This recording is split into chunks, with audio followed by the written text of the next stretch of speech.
जो हमारे बब्बर शेर हैं,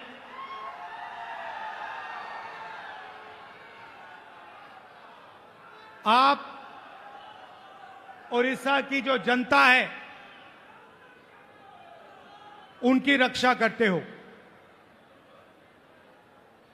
ओडिशा की सरकार का सिर्फ एक काम है,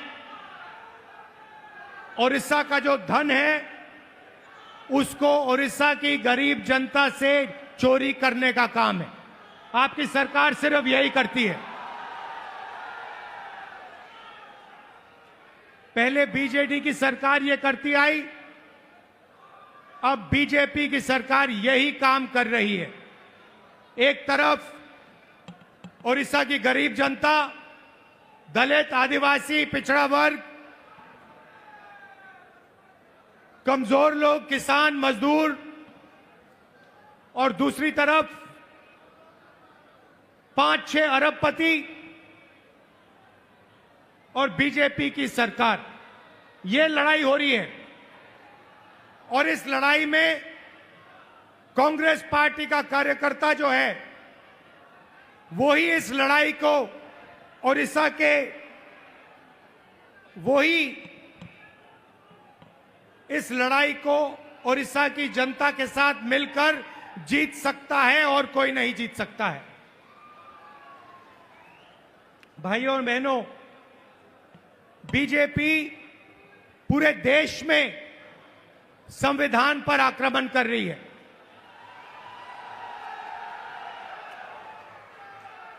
जहां भी हम देखते हैं संविधान पर बीजेपी के लोग आक्रमण कर रहे हैं। कल मैं बिहार में था और बिहार में जैसे महाराष्ट्र में चुनाव चोरी किया गया, वैसे ही बिहार में चुनाव चोरी करने की कोशिश की जा रही है। वैसे ही बिहार में चुनाव चोरी करने की कोशिश की जा रही है। और चुनाव चोरी करने के लिए इलेक्शन कमीशन ने नई साजिश शुरू की है। इलेक्शन कमीशन बीजेपी का अंग का काम कर रहा है, अपना काम नहीं कर रहा है। महाराष्ट्र में लोकसभा और विधानसभा के बीच में 1 करोड़ नए वोटर आ गए। आज तक किसी को नहीं मालूम ये वोटर कौन थे और कहां से आए। हमने इलेक्शन कमीशन से एक बार नहीं, अनेक बार कहा है, आप हमें वोटर लिस्ट दीजिए, आप हमें वीडियोग्राफी दीजिए। इलेक्शन कमीशन नहीं देता है। और जो चोरी महाराष्ट्र में हुई, वही चोरी फिर से ये लोग बिहार में करने जा रहे हैं। कल मैं बिहार गया, इंडिया गठबंधन के नेताओं के साथ हमने कहा कि बिहार में हम इलेक्शन कमीशन को बिहार का चुनाव चोरी नहीं करने देंगे, बीजेपी को चुनाव नहीं चोरी करने देंगे। भाइयों और बहनों, ओडिशा इनका मॉडल है। यहां पे 5-6 बड़ी कंपनियों को ये आपका पूरा का पूरा धन दे रहे हैं। अभी मैं डेलीगेशन से मिला, किसान के डेलीगेशन से मिला, महिलाओं से मिला और उनकी आवाज सुनी, उनका दुख सुना, उनका दर्द सुना। भाइयों और बहनों, जल, जंगल और जमीन आदिवासियों की है। मैं फिर से दोहराना चाहता हूं, जल, जंगल और जमीन आदिवासियों की है और आदिवासियों की रहेगी।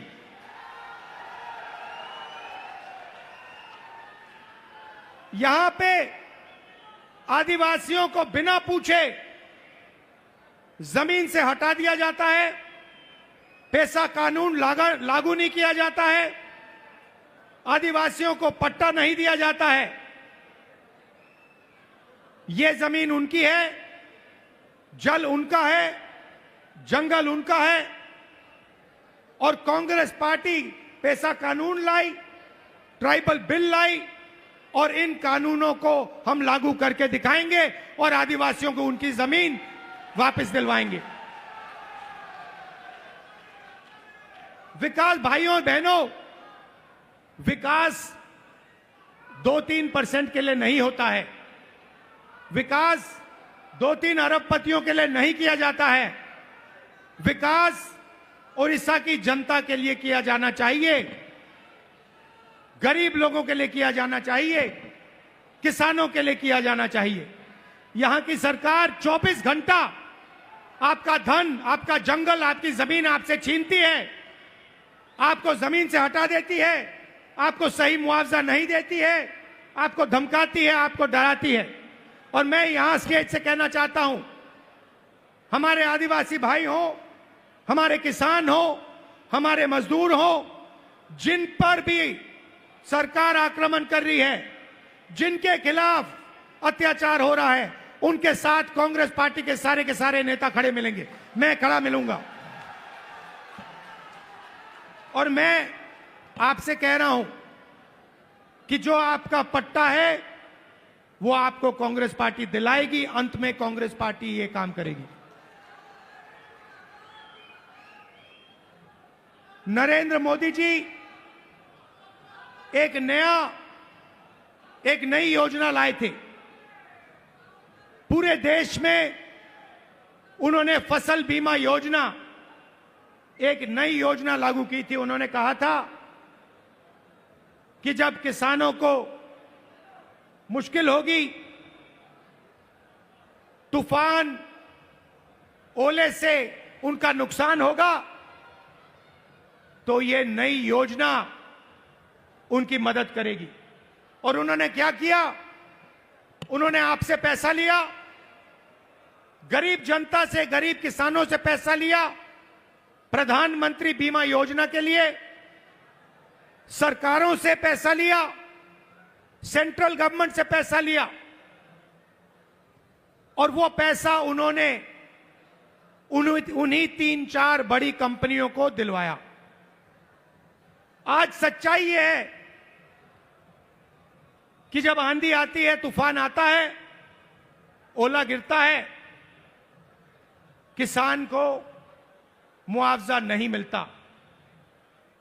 हजारों करोड़ रुपए नरेंद्र मोदी जी ने किसानों का पैसा, स्टेट सरकारों का पैसा, यूनियन दिल्ली की सरकार का पैसा उठाकर इन कंपनियों को दिया। मगर ये कंपनियां जब आपका नुकसान होता है, आपका पैसा वापस आपको नहीं देती हैं। यह सच्चाई है। और उड़ीसा के किसी भी किसान से आप ये पूछ लीजिए, जहां भी यहां पे नुकसान होता है, आंधी आती है, तूफान आती है, आप जाके पूछिए, किसान से पूछिए, क्या आपको बीमा योजना का पैसा मिला? और एक आवाज से उड़ीसा के सारे किसान आपको जवाब देंगे कि हमें पैसा नहीं मिला, हमारा पैसा चोरी किया गया, हमारा पैसा बीमा योजना में हमें नहीं मिलता है।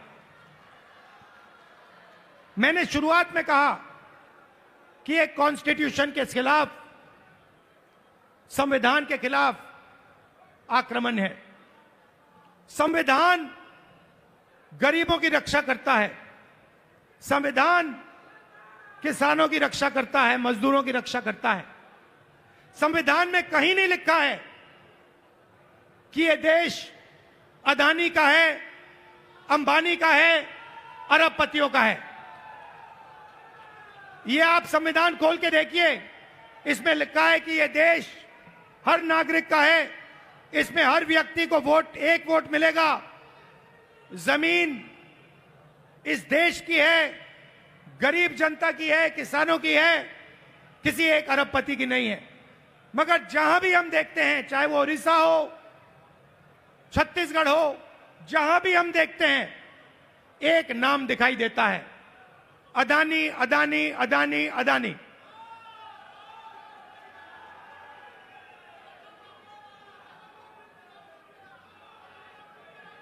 मतलब अदानी जी ओडिशा की सरकार चलाते हैं, अदानी नरेंद्र मोदी को चलाता है। और जब ओडिशा में जगन्नाथ यात्रा निकलती है, आप सोचिए रथ निकलता है, जगन्नाथ यात्रा का रथ निकलता है, लाखों लोग उसको देखते हैं, उसके पीछे चलते हैं, और फिर एक ड्रामा होता है, रथ को अदानी जी और उनके परिवार के लिए रोका जाता है। इससे आपको ओडिशा की सरकार के बारे में सब कुछ समझ आ जाएगा। यह ओडिशा की सरकार नहीं है, यह आपकी सरकार नहीं है, यह अदानी जैसे 5-6 अरबपतियों की सरकार है। और इसका लक्ष्य आपकी जमीन, आपका जंगल, आपके भविष्य को चोरी करने का है। मैं आपसे पूछना चाहता हूं, आपकी सरकार ने ओडिशा के युवाओं के लिए कितना रोजगार पैदा किया है? ये जो बड़ी बड़ी इंडस्ट्रीज आती हैं, बड़ी बड़ी जो कंपनियां आती हैं, आपकी जमीन ले जाती हैं,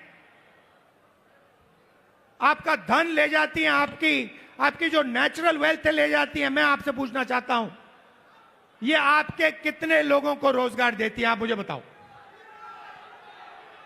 आपका रोजगार खत्म करती हैं, छोटे बिजनेसेस को, छोटी कंपनियों को, स्मॉल मीडियम बिजनेसेस को खत्म करती हैं, और फिर आपकी जमीन, आपका धन, आपका जंगल, आपका जल उठा के ले जाती है।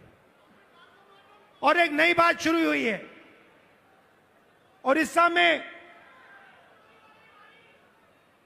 ओडिशा में 40,000 से ज्यादा महिलाएं गायब हो गई हैं। आज तक नहीं मालूम कि ये महिलाएं कहां गईं। महिलाओं के खिलाफ हर रोज यहां अत्याचार होता है, रेप होता है, बलात्कार होता है। हर रोज ओडिशा में 15 महिलाओं का बलात्कार होता है, और आपकी सरकार को कुछ लेना देना नहीं। आपकी सरकार सिर्फ 24 घंटे आपका खून चूसती है, आपकी जमीन छीनती है। ना उनको महिलाओं से कुछ लेना देना, ना उनको रोजगार दिलवाना है, ना उनको युवाओं से कुछ लेना देना है। इसीलिए हम यहां आए हैं, और मैं आपको मैसेज देना चाहता हूं कि चाहे मैं हूं, या कांग्रेस प्रेसिडेंट हो, या कांग्रेस पार्टी के कोई भी नेता हो, हम यहां आपके साथ खड़े हैं। जब भी आपको मुझे बुलाना हो, जहां भी आपको मुझे ले जाना हो, मैं इस सरकार के खिलाफ लड़ना चाहता हूं, और इस सरकार को यहां से हटाना चाहता हूं। एक बात मैंने भक्तचरण दास जी को कही, तेलंगाना में हमने जाति जनगणना करवाया है। तेलंगाना में जाति जनगणना ने कमाल कर दिया है, क्योंकि जाति जनगणना ने तेलंगाना के हर नागरिक को समझा दिया है कि तेलंगाना में कितने लोग कौन से वर्ग के हैं, ओबीसी कितने हैं, अति पिछड़े वर्ग के कितने लोग हैं, दलित कितने हैं, आदिवासी कितने हैं, गरीब जनरल कास्ट के कितने लोग हैं। एक प्रकार से तेलंगाना सरकार ने तेलंगाना का एक्सरे किया है, और तेलंगाना की सरकार को अब मालूम है कि कितना धन किसके हाथ में है, कौन किसके पास क्या है, कितनी आबादी किसकी है। और मैं ये ओडिशा की जनता से भी कहना चाहता हूं, देखिए यहां पर हमें पता लगाना है दलित कितने हैं, आदिवासी कितने हैं, पिछड़े वर्ग के लोग कितने हैं, गरीब जनरल कास्ट के लोग कितने हैं। क्योंकि हम चाहते हैं कि सरकार में, इकोनॉमी में, विकास में सबको भागीदारी मिले। आज ओडिशा के पिछड़े लोगों को, दलितों को, आदिवासियों को ना सरकार में जगह मिलती है, ना कॉर्पोरेट में जगह मिलती है, ना ब्यूरोक्रेसी में जगह मिलती है। ये जो 5-6 कंपनियां आप पर राज कर रही है, मैं आपसे पूछना चाहता हूं, इनके मालिकों में कितने पिछड़े वर्ग के लोग हैं? इनकी मैनेजमेंट में कितने पिछड़े लोग के वर्ग हैं? कितने दलित हैं? कितने आदिवासी हैं? कितने गरीब जनरल कास्ट के लोग हैं? आपको एक नहीं मिलेगा। इसीलिए मैंने भक्तचरण दास जी से, लालू जी से कहा है कि पूरा दम लगा के आप ओडिशा की जनता को समझाइए कि सबसे पहला काम जाति जनगणना है, और अगर हमें ओडिशा में बदलाव लाना है तो जाति जनगणना हमारा औजार है। क्योंकि जाति जनगणना से दलितों को, पिछड़ों को, आदिवासियों को, गरीब जनरल कास्ट के लोगों को अपनी सच्ची शक्ति समझ आएगी। और जिस दिन इनको अपनी सच्ची शक्ति समझ आ गई, उस दिन ये सरकार को गिरा के फेंक देंगे। भाइयों और बहनों, आखिरी बात मैं कहना चाहता हूं, बीजेपी की सरकार ने ड्राइवर्स एसोसिएशन और यूनियन से पर पूरा दबाव डाला कि वो इस मीटिंग का समर्थन नहीं किए। उन्होंने पूरा दबाव डाला, धमकाया और डराया ड्राइवर यूनियन को, एसोसिएशन को, कि यहां पे इस मीटिंग में कांग्रेस पार्टी का समर्थन न कीजिए और इस मीटिंग को डिसरप्ट करने में मदद कीजिए। और मैं यूनियन को और एसोसिएशन को धन्यवाद करना चाहता हूं कि आपने इस मीटिंग का समर्थन किया। और मैं इस स्टेज से कहना चाहता हूं कि सरकार को ड्राइवर एसोसिएशन और यूनियन की आवाज सुननी चाहिए और जो उनकी जेन्युइन डिमांड है उन्हें पूरा करना चाहिए। एक बार फिर मैं आप सबका दिल से धन्यवाद करना चाहता हूं। आप यहां आए, इतनी गर्मी में आए और आपने इतनी प्यार से मेरी बात सुनी। कांग्रेस पार्टी के कार्यकर्ता से कहना चाहता हूं, देखो आप लोग बब्बर शेर हो, आपको किसी से नहीं डरना है। आप टाइगर हो, आपको किसी से नहीं डरना है। आप आगे बढ़ो, आपके खून में कांग्रेस पार्टी की विचारधारा है, गांधी जी की विचारधारा है, संविधान की विचारधारा है। जाओ, लड़ो और इस सरकार को बदलो। धन्यवाद, नमस्कार, जय हिंद। धन्यवाद। अब मैं आमंत्रित करूंगा भारतीय राष्ट्रीय कांग्रेस के माननीय अध्यक्ष, देश में संसद में, राज्यसभा में विपक्ष के नेता आदरणीय मल्लिकार्जुन खड़गे जी से कि आप आए और अपना यशस्वी उद्बोधन करें। आदरणीय अध्यक्ष जी श्री मल्लिकार्जुन खड़गे जी। आदरणीय मल्लिकार्जुन खड़गे जी जिंदाबाद। आदरणीय मल्लिकार्जुन खड़गे जी जिंदाबाद। आदरणीय मल्लिकार्जुन खड़गे जी जिंदाबाद। आदरणीय मल्लिकार्जुन खड़गे जी जिंदाबाद। बहुत बहुत धन्यवाद।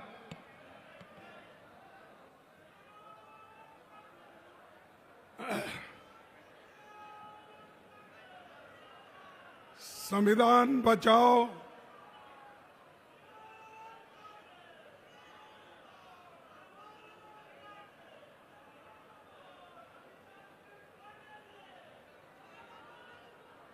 संविधान बचाओ।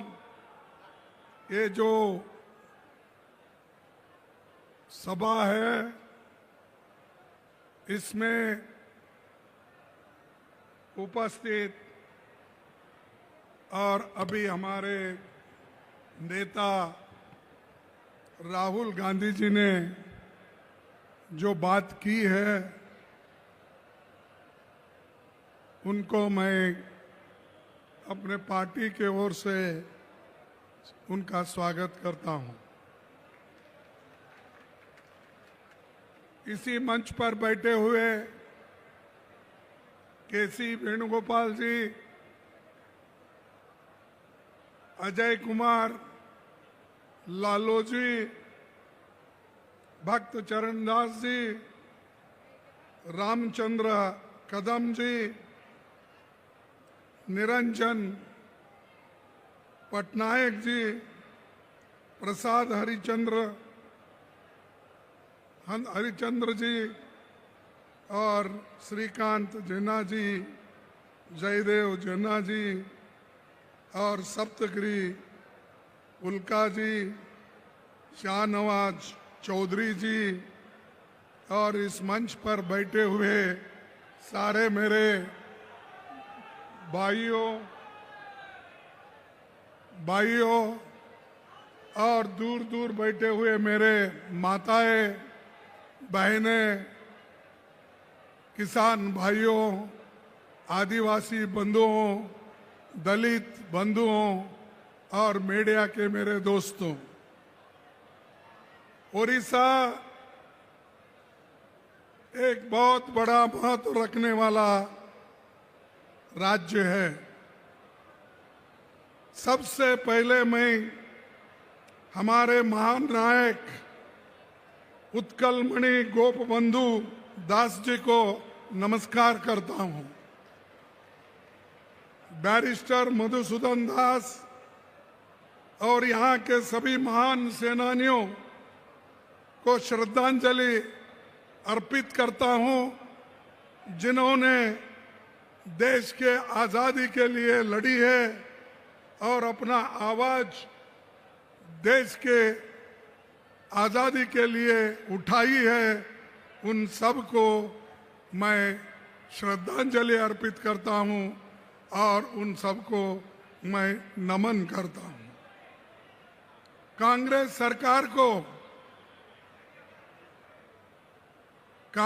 सरकार यहां पर जब थी और केंद्र में जब थी, तब यहां पर Paradip port, Rourkela steel plant, Hirakud, Nalco, NTPC, Chilka naval academy, Mancheswar में रेल कोच फैक्ट्री, कोरपुत में HAL ऑर्डिनेंस फैक्ट्री, ये सारी चीजें अगर किसी ने बनाई है वो कांग्रेस पार्टी ने बनाई है। मेरे को बताओ, मोदी जी कौन सा फैक्ट्री यहां पर लाए हैं? क्या काम उन्होंने किया है हमारे ओडिशा के जनता के लिए? भाइयों, भुवनेश्वर में एम्स और निसीर इंस्टीट्यूट ऑफ फिजिक्स और कई शिक्षा संस्थान हमने कायम किए हैं। कलाहंडी,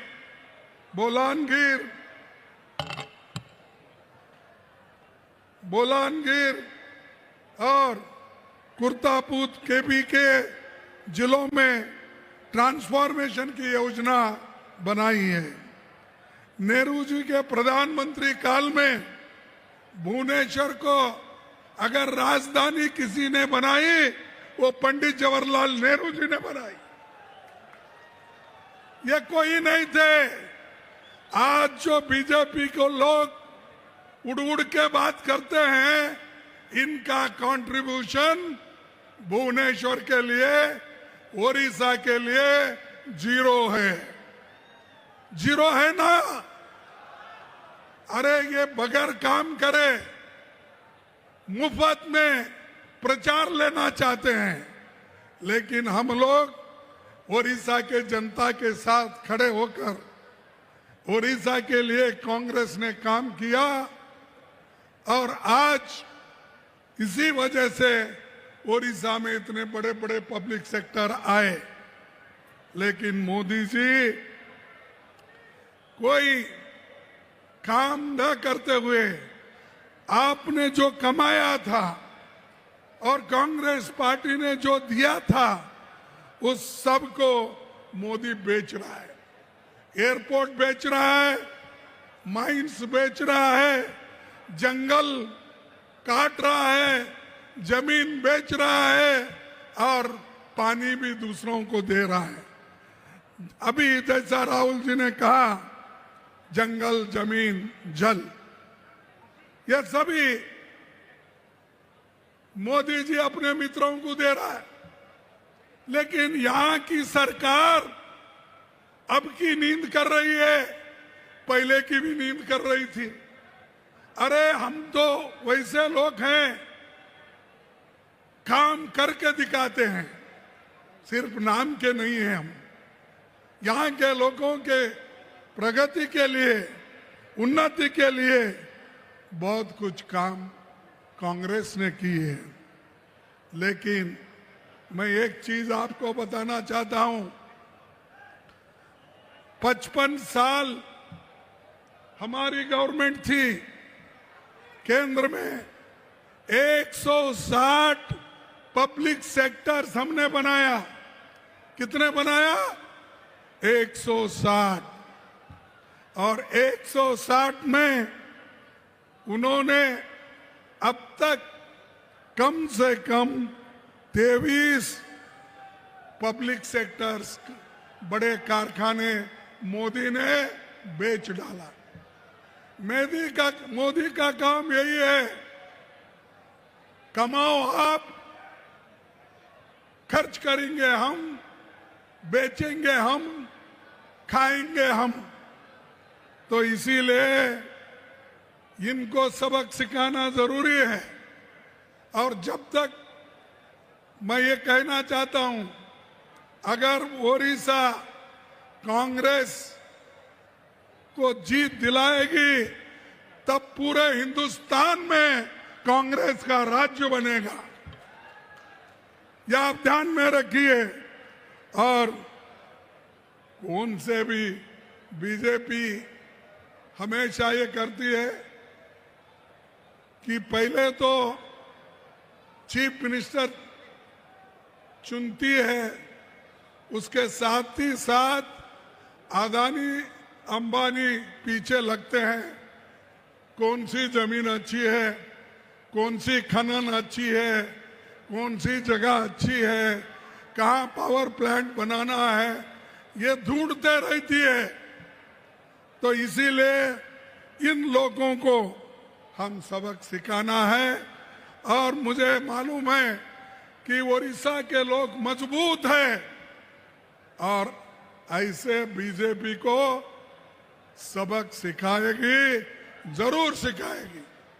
मैं अपने नौजवानों से मैं ये बात कहूंगा कि जो कांग्रेस ने फॉरेस्ट एक्ट लाया, सोनिया गांधी जी ने लाया और 2006 में लाया, आज उसको कमजोर मोदी सरकार कर रही है। अरे ये तो आपका जीने का मरने का सवाल है। फॉरेस्ट एक्ट किसके लिए बनाई? सोनिया गांधी जी ने गरीब की रक्षा करने के लिए, आदिवासियों की रक्षा करने के लिए। लेकिन अगर उसकी हिफाजत आप नहीं करेंगे, आपको बहुत बड़ा आपके ऊपर दोष आएगा। इसीलिए आपको लड़ना होगा, सब मिलके कांग्रेस पार्टी को मजबूत बनाना होगा। ये मैं आपसे विनती करना चाहता हूं। और उसी के साथ मैं परसों छत्तीसगढ़ गया था।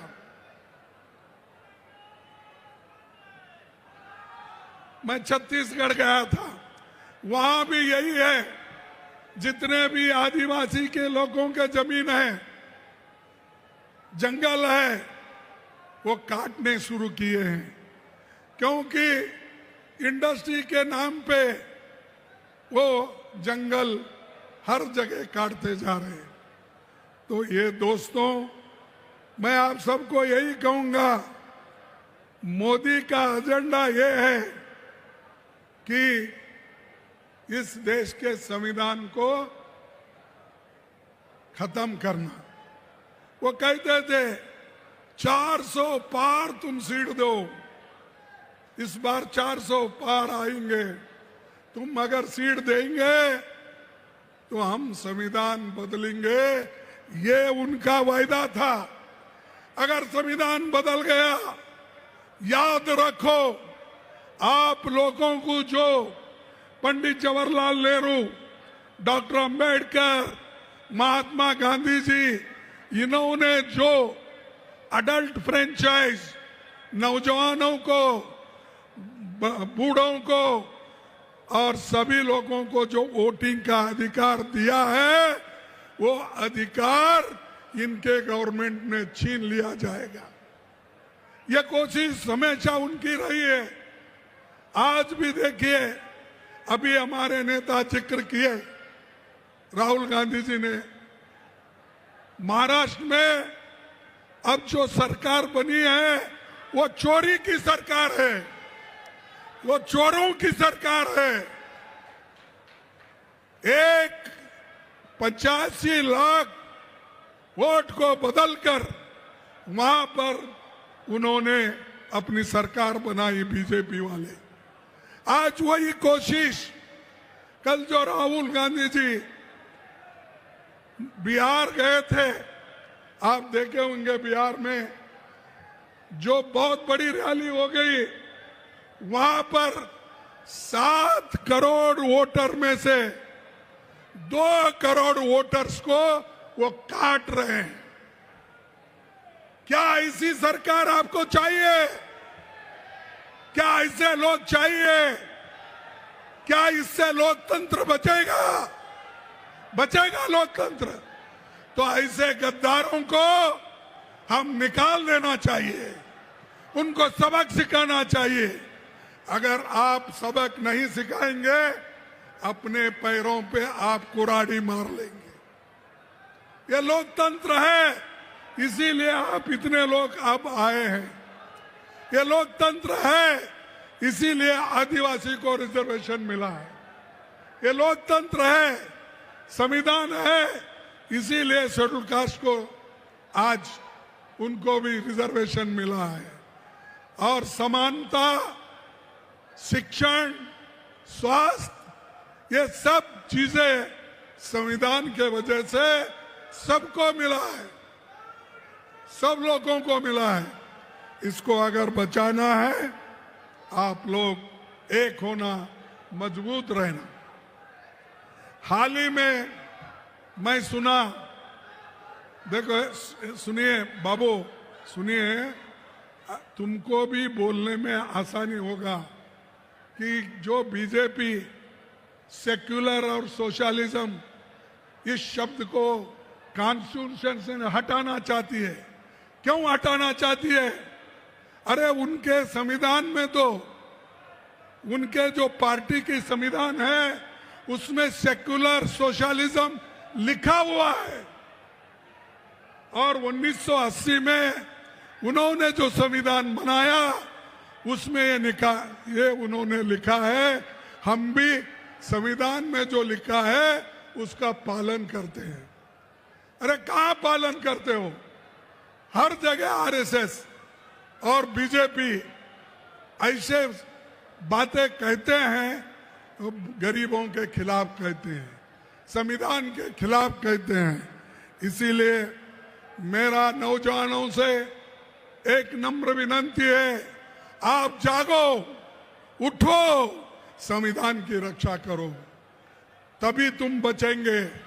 नहीं तो ये लोग, बीजेपी के लोग, ये हर समाज को बांट रहे, हर धर्म को बांट रहे हैं। अगर धर्म नरम में झगड़ा लगाने की कोशिश ये क्यों कर रहे हैं? कि हम लोगों को ये चाहते हैं कि इनका बंटवारा करो। भाइयों, हम तो संविधान बचाने के लिए आए हैं। और राहुल गांधी जी भारत जोड़ो यात्रा उन्होंने कन्याकुमारी से कश्मीर तक की। क्यों किया? कि उन्होंने इस संविधान को बचाने के लिए, देश को एक करने के लिए उन्होंने किया। मणिपुर से बंबई तक उन्होंने पद यात्रा की। वो क्यों किया? कि संविधान को बचाने के लिए, न्याय दिलाने के लिए। अगर आप लोग इसमें शामिल नहीं होंगे तो बहुत बड़ा नुकसान हम लोगों का होगा, उनका नहीं। इसीलिए भाइयों, मैं आपसे यही कहूंगा कि आज मोदी हमेशा ईडी, सीबीआई, इनकम टैक्स, ये सब चीजें करने का काम कर रही है, लेकिन आपको डरना नहीं है। आप डरेंगे तो मरेंगे, आप डरेंगे तो मरेंगे। अगर आपको जीना है तो डरना नहीं, काम करना है। उसी के साथ मैं आपको यहां पर एक बात कहने आया हूं, जो अब राहुल जी आवाज उठाए थे, अब सुप्रीम कोर्ट ने भी डायरेक्शन दिया है। सुप्रीम कोर्ट ने क्या डायरेक्शन दिया है? पहले वोटर लिस्ट बनाते वक्त वहां पर Aadhaar card, voter ID card, ration card ये वो नहीं लेना चाहते थे, लेकिन सुप्रीम कोर्ट ने बोला कि आधार कार्ड भी चलेगा, राशन कार्ड भी चलेगा। किसी इस डॉक्यूमेंट को आप लिस्ट में डालो और लिस्ट में डालकर वोटर लिस्ट बनाइए। भाइयों, आप तमाम लोगों को मैं एक बात कहना चाहता हूं। मोदी जी कितने झूठ बोलते हैं, बीजेपी कितनी झूठ बोलती है।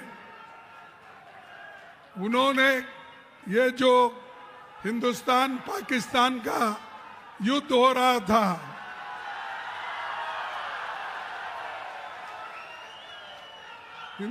हिंदुस्तान पाकिस्तान का जो युद्ध हो रहा था, उस वक्त उन्होंने कहा, ट्रंप ने कहा कि मैं हिंदुस्तान और पाकिस्तान की लड़ाई खत्म किया हूं। मैं उनको कहा हूं कि ये लड़ाई बंद करो, उन्होंने फौरन बंद किया। ऐसा ट्रंप 16 बार बोले, मोदी उसको कुछ भी उत्तर नहीं दिए। और क्यों नहीं दिए? उनके पास ट्रंप के खिलाफ बोलने की हिम्मत नहीं थी। जब उनके पास हिम्मत नहीं है, ऐसे लोग देश की हुकूमत नहीं कर सकते। जिसके पास ताकत नहीं, जो आदमी ताकत से नहीं लड़ता, उस आदमी को इस देश के ऊपर, जिस देश का रक्षण करने की हिम्मत नहीं है, उनको हम कभी लीडर नहीं मानेंगे। और दूसरी बात, यहां पर जो मोदी जी ने बहुत सी बातें करके गई, अभी भी करते हैं कि भाई डबल इंजन सरकार आई है। डबल इंजन सरकार क्या है भाई? कौन सा काम कर रहे हैं? अरे डबल इंजन की सरकार तो अदानी को जमीन दे रही है, पीयूसी बेच रही है, सब चीजें अमीरों के लिए हैं, इस ओडिशा के गरीबों के लिए कुछ नहीं है। मैं एक दलित कम्युनिटी से आता हूं, मेरे को दर्द है, क्योंकि ये संविधान बचा तो ही मैं बचूंगा। दलित बचेंगे, आदिवासी बचेंगे, नौजवान बचेंगे, महिला बचेंगे, किसान बचेंगे। दूसरों की इसकी फिक्र नहीं है। क्यों फिक्र नहीं? वो खा पी के मजे में है, उनको कुछ चाहिए नहीं।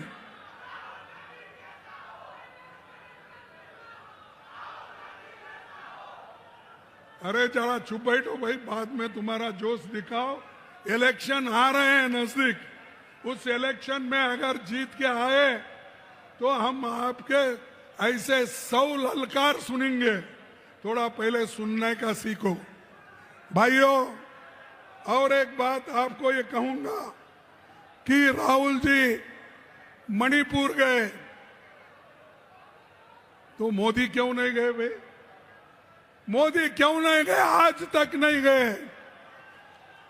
42 विदेश देशों में उन्होंने घूमा, 42 देशों में आज तक गए हैं।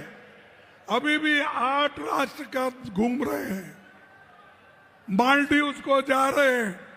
अरे ये सब देशों को आप जा सकते हो, क्यों मणिपुर नहीं जाते? वहां रेप हो रहे हैं, घर जलाए जा रहे हैं, बच्चों की शिक्षा नहीं है, स्कूल बंद है, ये सब हो रहा है। मोदी उधर पैर नहीं रख रहे। इतने जहाज है उनके पास, क्या उनको 1-2 घंटे टाइम नहीं मिलता?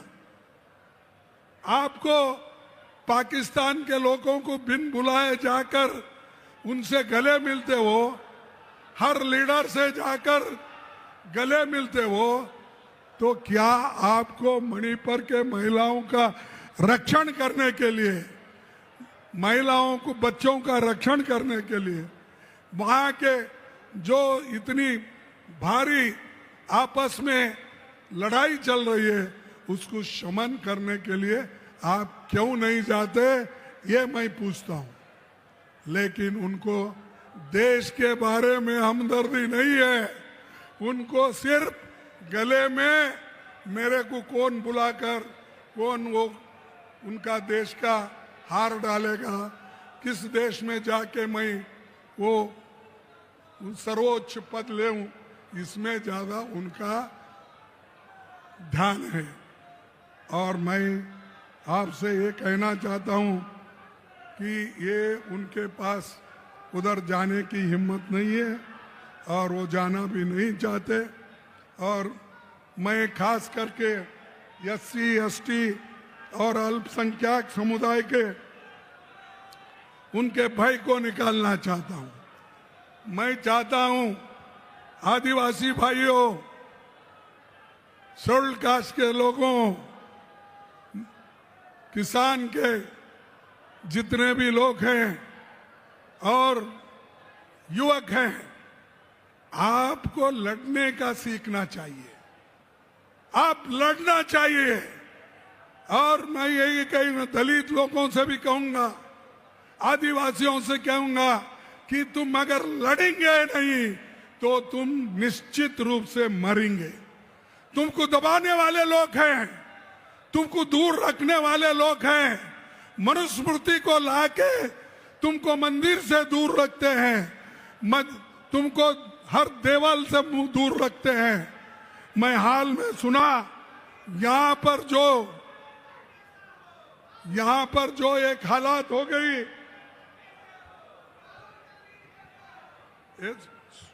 देखो यहां पर सुनो,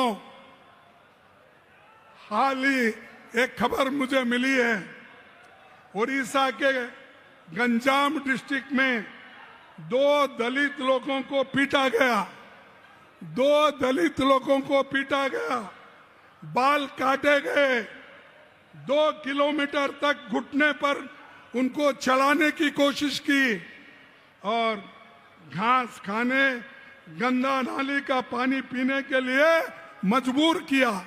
क्या ये चाहते हैं? अरे इसके ऊपर आप जोर लगाओ, कहो, लड़ो। वो छोड़कर अगर हम छोटी मोटी बात करते नहीं तो मर जाएंगे। ये लोगों को, दलितों की हालत बीजेपी सरकार में है, यहाँ के सरकार में है। हमारी पार्टी लड़ रही है, हमारी पार्टी सत्याग्रह कर रही है, हमारी पार्टी हर जगह एजिटेशन कर रही है, लेकिन सरकार सो गई है।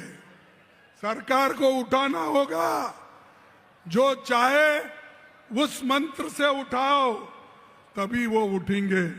और शेड्यूल्ड कास्ट की हालत अगर उड़ीसा में ऐसी है तो आप ध्यान में लो, कल के दिन किसी और जगह ऐसा ही होगा। भाइयों, एक ऑफिसर को भी बीजेपी वालों ने मारा। अरे ऑफिसर को मारते हैं, दलितों को मारते हैं। अगर ये चीज यहां पर चलते गया तो कोई गरीब नहीं बचेगा, कोई दलित नहीं बचेगा। इसीलिए आपको ठीक ढंग से काम करना है। मैं एक रिपोर्ट पढ़ा, विधानसभा 29 मार्च 2025 को यहाँ के उपमंत्री ने विधानसभा में एक स्टेटमेंट दिया है।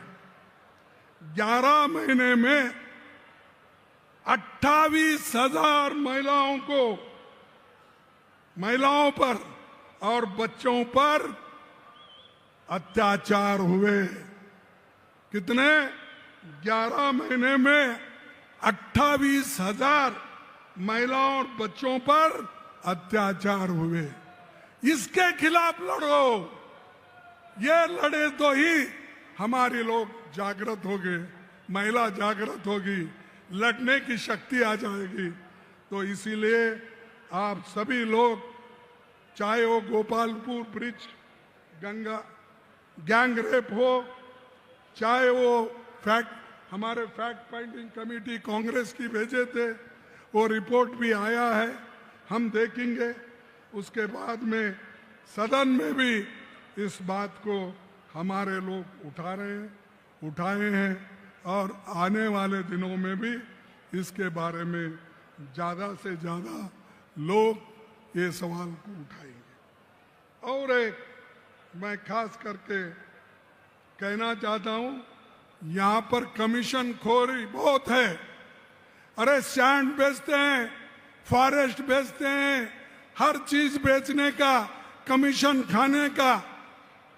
तो ऐसे बीजेपी के लीडरों को, गुंडों को आपको ठीक करना होगा। जैसा ठीक करना है वैसा ठीक करो। आप कहेंगे ठीक करे तो हमको जेल में डालेंगे, जेल में डालेंगे तभी तो आप लोग लड़ते रहना है अपने हकूक के लिए। जब आजादी के लिए हमारे लोग, लाखों लोग जेल गए, फांसी पे चढ़े, अपने बच्चों की जब स्कूल बंद कर दिए, तो क्या वो नहीं लड़े? किनके लिए लड़े? क्या ये अपनी हिफाजत के लिए, अपने हकूक के लिए आप इन गुंडों के साथ लड़ नहीं सकते? लड़ना बोले तो मैं रोज उठ के मारा मारी करो वो नहीं बोलता। लड़ना जो बापू ने हमको सिखाया है, सत्याग्रह करना, एजिटेशन करना और सब लोग मिलके काम करना। तो मैं जो अभी याद किए, राहुल गांधी जी ने भगवान जगन्नाथ की रथ यात्रा तक सरकार ने लापरवाही की। वो उसमें 3 श्रद्धालु मर गए, 50 से अधिक लोग घायल हो गए और रथ भी 2 दिन ठहरा। अमीर आने तक उसको खींचना नहीं। क्या अमीर के लिए भगवान बना है? क्या अमीर के लिए ही जगन्नाथ है? अरे भाई, भगवान सबके लिए होता है। और आज ये भगवान के नाम में भी लूट रहे हैं। ये बीजेपी का काम यही है। भगवान का राम नाम सत्य है ये बोलते हैं, और उनका काम क्या है? मुख में राम, बगल में छुरी। मुख में राम, बगल में छुरी। अरे ये बीजेपी का काम है, इनको हमको छुड़ाना है। और यहाँ पर जो हमारी नेता इंदिरा गांधी जी आई थी, आप सबको मालूम है कि इंदिरा गांधी जी ने उस वक्त क्या कहा था। उन्होंने ये कहा था कि यहाँ पर जो मैं आई हूं, मैं उन्हीं के शब्द को मैं पढ़ता हूं। मैं आज यहाँ हूं, कल शायद यहाँ न रहूं। मैं आज यहाँ हूं, कल शायद यहाँ न रहूं। मुझे चिंता नहीं कि मैं रहूं या न रहूं। मुझे गर्व है कि मैंने अपना पूरा जीवन अपने लोगों की सेवा में बिताया है। मैं आखिरी सांस तक ऐसा करती रहूंगी, और जब मरूंगी तो मेरे खून का एक एक कतरा भारत को मजबूत करने के लिए लगाएंगे। कौन कहते हैं? कोई बहादुर है बीजेपी में? कोई मां का लाल है ऐसी बात करने वाला? उन्होंने अपनी जान खोई, 30 गोलियां उनके छाती में गिरी, प्राण छोड़ी। ये है कांग्रेस, ये है कांग्रेस के नेता लोग। तो इसीलिए जो लोग देश के लिए लड़ते हैं और देश को एक रखने के लिए हमारे राजीव गांधी जी अपनी जान खो दिए, इंदिरा गांधी जी दी, और देश के उसूलों के लिए महात्मा गांधी जी दिए। बताओ मेरे को, बीजेपी में, आरएसएस में ऐसा कोई नेता है कोई नेता? और तुम हमको सिखाते हो। तो भाइयों, मैं आपसे ये विनंती करके अपनी बात को समाप्त करूंगा। राहुल जी भी वही काम आज कर रहे हैं देश के लिए और एकता रखने के लिए, और एकता हम रखेंगे और एकता के लिए हम लड़ेंगे, मरेंगे, सब कुछ करेंगे। तो अफसोस है आज की सरकार हमारे प्रधानमंत्री सिर्फ प्रचार करने के लिए हर जगह जाते हैं। अरे भाई, वहां पहलगांव में और हमारे दूसरे जगह हमारे जो मीटिंग हो रहे हैं, उन मीटिंगों में मोदी नहीं आते, इलेक्शन में फिरते हैं। अरे जिसको देश की चिंता नहीं है वही ऐसी काम करता है। इसलिए आप लोगों को गौर से सुनना है, काम करना है।